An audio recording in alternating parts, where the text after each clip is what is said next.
Hello, lovely people. I'm Sinead, and welcome to another episode of the Cardboard Dollhouse. Today we're going to do some soft furnishings for the bed, and I have figured out the hangers. I still don't have the right wire, but I'm gonna share what it is I've figured out so far. So let me turn around the camera and we can get started.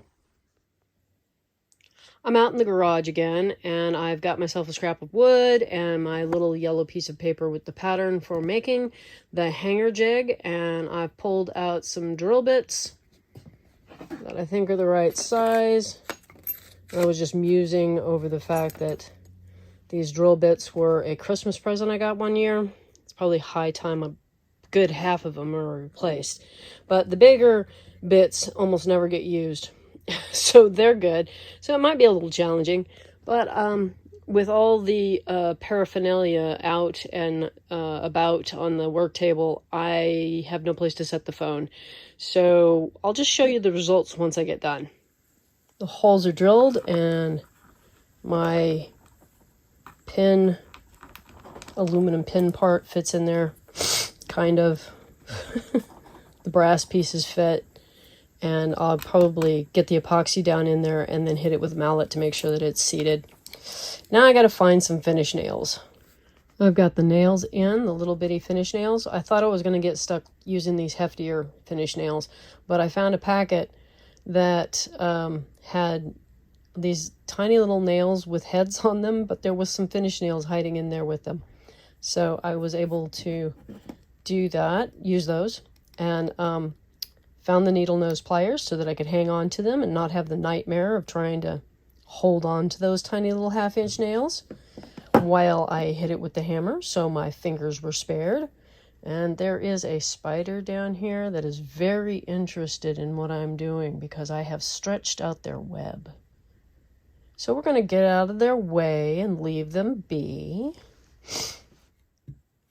So here's the jig finished, and I discovered, so I had these nails, little finish nails in here to make the little divot in the hanger, and as I pulled the wire around, it got too frustrating. It was causing the wire to be all, well, for lack of a better word, wrinkledy along here. I couldn't keep it straight.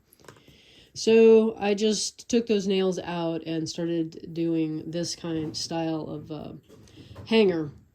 And then if I want the little divot here for the spaghetti straps on the top or whatever, I can take my pliers and easily bend it in. And but I've been using 18 gauge wire, and it's a little soft, especially in copper. I think in like a stainless steel, it would probably be perfect. And I might consider seeing if I can acquire some stainless steel wire, which will also be harder to bend. But I have 14 gauge copper, and I'm considering giving that a go. But I'm pretty sure it's going to be a battle. The first thing I do is cut it to 7 3/4 or 8-inch piece.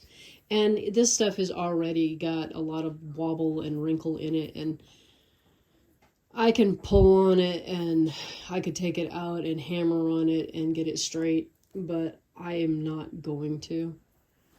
I'm just going to try and see how hard it is to actually use. And that's the start right there. The curl at the beginning is a lot more work. I then take the curl and I put it on here. Yeah, I can feel all kinds of resistance here that are going to try and, it's going to try and pull this whole thing apart.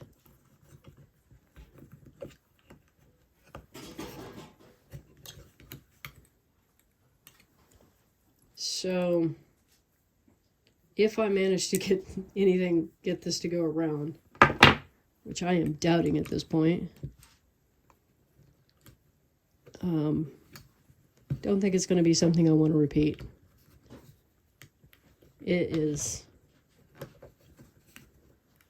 really not awesome. Oh, and because it's harder to bend, we've got a gap up here which took up length, which means this isn't going to be long enough. So I either have to go back and try and get that tighter, or just give up and continue on with this, or see about acquiring the stainless to try. So I've got the 18 gauge here because I thought you should see it go, how much easier it is. So there's that first loop on that first nail.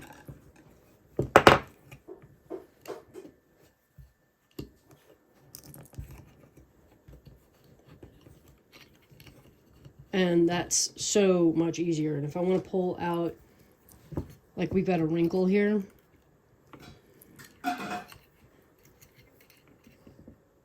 getting the end and giving it a pull on here can pull out part of the wrinkles.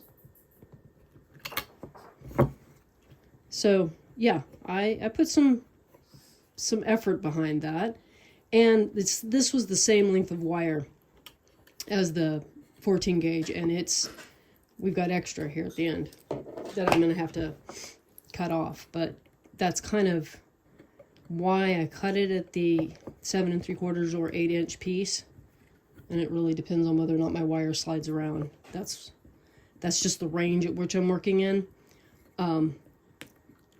so that I have a little bit of extra. Then flip it off of here, and then I cut off the extra in an effort not to sling it across the room. We got it there. These aren't the best for wire cutting up close. I'd be better if I got out the ones specifically for just cutting the wire. But I didn't. All right. Finished hanger. Simple hanger. Oh, and what I was talking about, if I want those divots in there,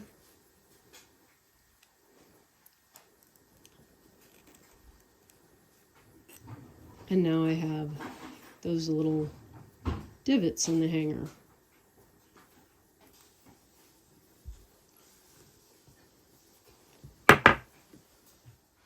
All right, I'm going to try and explain how I came up with the measurements for this cloth mattress that we're going to make. The length here, I rounded off to 300 millimeters, and the width to 185 millimeters. And the only reason why I'm doing it in millimeters is because we end up with a half a centimeter in there otherwise. And I want it 35 millimeters tall on the mattress. So I take, first of all, I'm going to cut the piece where the long distance is actually on the width. So I take 185 and the height of 35 and add them together and multiply them times 2, and I come up with 440 millimeters, and then I add a centimeter or 10 millimeters for seam allowance, which is 45 centimeters or 450 millimeters. Hopefully that's not too many numbers to confuse you, but you are basically going around to and adding seam allowance. Then you also need the length, which is 300, but you have to be sure to add in the height. But you only have to add in the height once, unlike when you were doing the width. And then you need to add in your seam allowance. So for this, it comes out to 345 for the length. So I will lay out some fabric and cut it 345 millimeters by 450 millimeters and come back. Here's the piece for the mattress, but I also cut out 2 pieces for pillows. There are 2 pieces here, trust me. So there's 2 pieces for pillows. Now the pillows, easy. Just stitch around your edges, leaving, I don't know, leave about so much, clip your corners and turn it right side out, stuff it, and then sew that up by hand or on the machine, either one, and you've got a pillow. But the mattress is a little different. You're going to do something similar. You'll start by sewing up around most of the 3 sides. Now, I like to come in from the corners and leave a straight edge as the opening, but the corners finished, because I think it makes it easier to close it up and have it all nice and neat afterwards. So you'll do this just like the pillow. You'll sew up most of those 3 sides, leaving your open space for turning it. And remember, we only added 1 centimeter. So whatever it is that you added for seam allowance, if you added 1 centimeter like I did, then your seam allowance is actually 5 millimeters.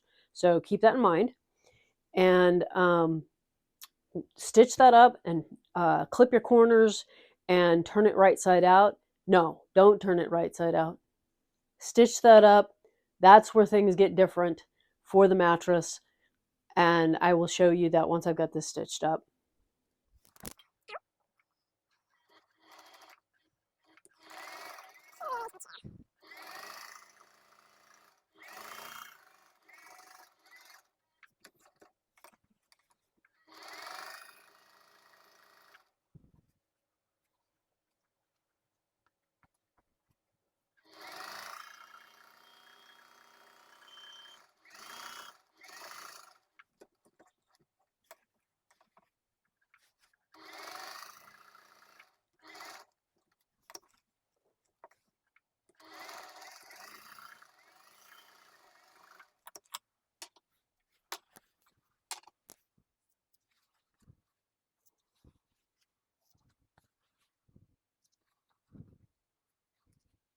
So I guess clipping wasn't strictly necessary, but you need to pull your corners out.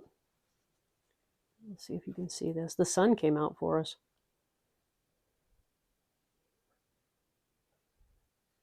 Match up your seams. And this is where the thickness of the mattress kind of comes into play, that measurement you took. So where's my tape measure? I'm going to back this up on here and line it up, or at least try to where I feel like my seams aren't matched up. That's because they're not. Okay, that feels better. So this is where we're trying to line up with.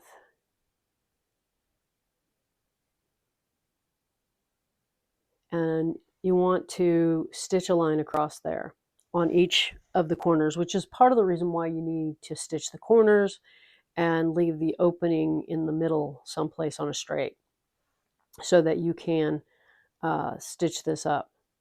And I moved. Okay, I'm going to mark that. The idea being that get it close.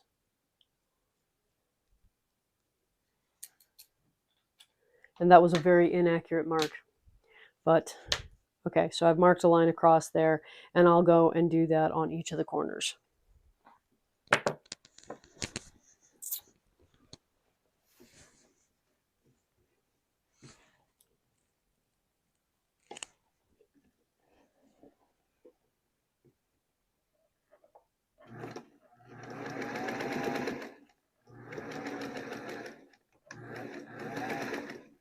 Don't crawl. I don't know why our feed dogs are crawling, but they are. Okay.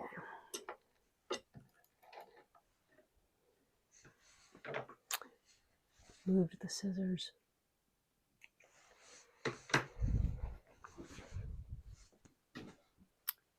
And that is what you're trying for right there, is stitched across there, being about the height of the mattress. And like I said, all four. You can trim these. Wow, that sun is really glaring. You can trim these corners off, leaving, just enough to hold the seam, or you can leave them. I think this time around I'm going to leave them, and then just turn it right side out and find something to stuff it with. Something that might be kind of fun would be just to stack up some quilting batting, and then you kind of roll it up and put it through the opening and then unroll it within. It might be more challenging, but stay in place better. You can see that this is giving us the depth of the mattress there. Anyway, I am probably gonna, let's see, I'm gonna go find the stuffing. Here I have the pillows are stuffed. So what I went and did is I have some wool stuffing that is, well, I don't want to use it for dolls. It wasn't carded and it still has a higher content of lanolin in it. So I'm going to use that for the mattress. So we're going to just stuff this in here just like you would polyester fiberfill or anything. I'm going to be distracted by this rainbow or any other stuffing that you have, whether you're using wool, cotton, Kapok, or polyester. Just fill the mattress, and once we've got the mattress full, I'll show you how to tuft it. So I used a ladder stitch to close up the opening in the pillows and in the mattress. So now we're going to tuft, and this is like halfway on the mattress and fairly equal distance from the edges. It's close. Maybe not exact, but close. We'll use them like guidelines. And then, so there's 6 little tufts that I want to do. So you need a needle that you feel fairly confident that you can get through the mattress with. And you can use DMC. This is 10 size 10 cotton pearl. There you go. I don't know if that's DMC brand. Yes, it is DMC brand.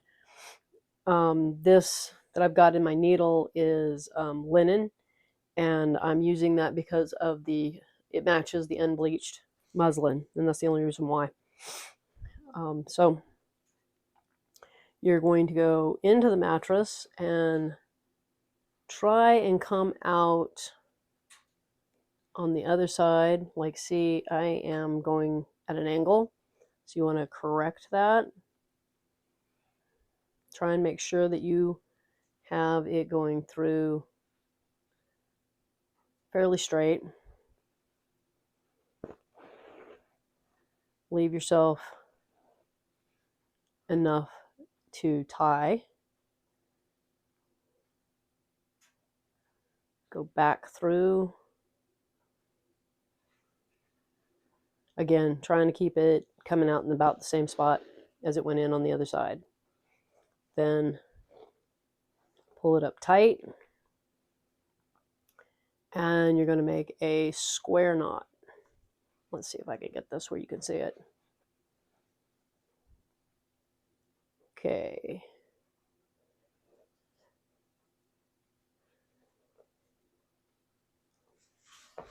Oh, sorry about that.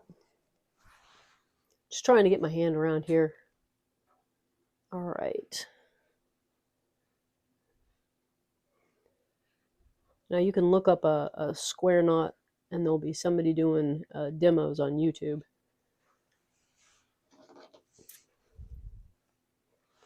I think it's in some of my patterns, especially if there's a square knot used in the pattern. There'll be a drawing of it.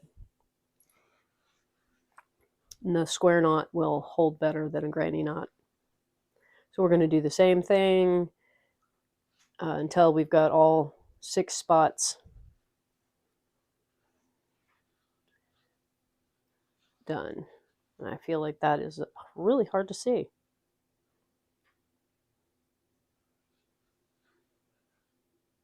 Again, each time checking to make sure that you are going through in approximately the same spot.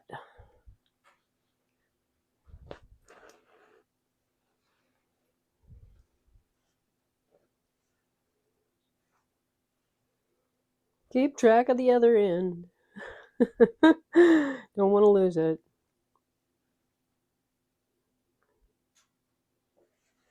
It's easier to do the second because you've got something to aim for that you can see. You know, you want to come out to the same side of where you went in and all that. Okay. So this loose end is coming out the top. So when I come back over this way, I want to make sure that this is coming out the bottom. Cross over so that if it came out the top, it stays on the top. On that side, comes out the top over here on the other side. And that creates a square knot.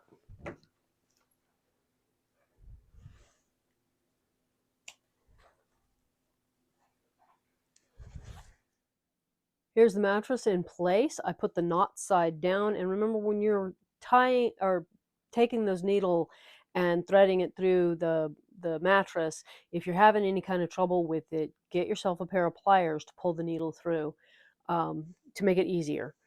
Don't, hesitate to use tools where necessary. So with the mattress and the pillows in place, you have all kinds of options for putting bedding on this, like a quilt, or you can make fancy pillowcases. You can use something like this, which is a hanky, an old, has a beautiful finished edge on it, nice pattern. That would make a nice bedspread. I happen to have this kind of a sampler of granny squares that I did. It was intended to be full size. The pattern was for a full size granny square sampler, and I just used much smaller. I don't even remember how small I went on that, but much smaller thread and a tiny crochet hook, and made up an afghan that can be used on the bed. So you got a lot of options there for how you dress the bed. I do plan on putting curtains on it, but it's going to wait. I haven't been happy with any of the methods for attachment that I've come up with so far. So we're going to move on, and we are going to put, we are going to make a table runner and some placemats for the table. I forgot to mention that I've been using these tiny, let's see if it'll focus, without me dropping it, these tiny clothespins. I've been using those to help hold the clothing on the hangers when it's sliding off one side or the other, as clothes will do. Also allows you to hang up skirts and shirts that only have one shoulder strap. A note on the shoe storage. The slope without a stop on the front, which I'm going to have to employ a stop at some point, allows the shoes to slide right off if I bump this at all. Now it won't happen. Those shoes have been falling off the shelf every time I walk past the house. Now when I want them to fall off, they don't. So they need some kind of shoe stop on the front. I could have done them level and probably gotten more shelves in, but I think they display better at an angle. It's up to you.